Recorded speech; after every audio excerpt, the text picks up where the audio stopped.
And then the last thing is story. And that's something that I recently added because I really feel like I've kind of gotten on to how story is such a big part of what we're currently living. And what do you think of when I say story? Do you already have an idea of what that is? And if so, what is it for you?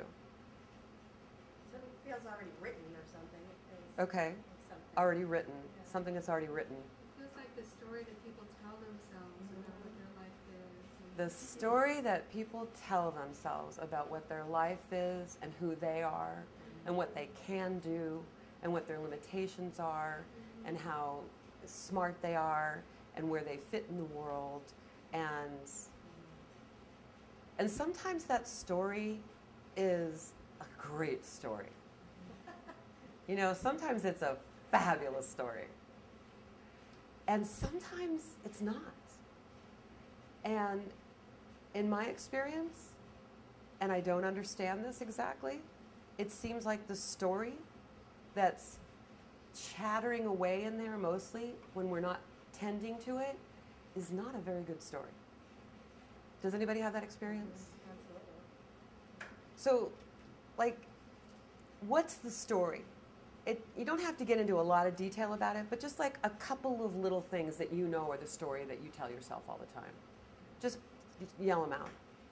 If I don't work hard, I won't be successful. If I don't work hard, The reason I won't why be it was so successful. Important to me to put story in here as one of the key ingredients in this creation work where you're really empowering yourself to lead your life is you need to check your story, and you need to check it all the time, because unfortunately, without adult supervision, that story is yakking non-stop.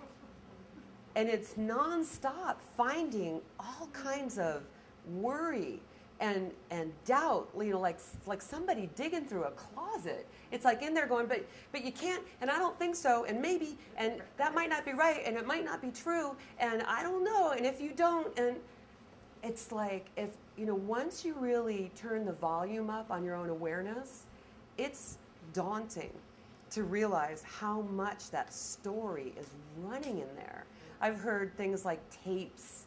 You know, there's a lot of different ways of referencing that concept, but it's what's rolling around in there unattended to.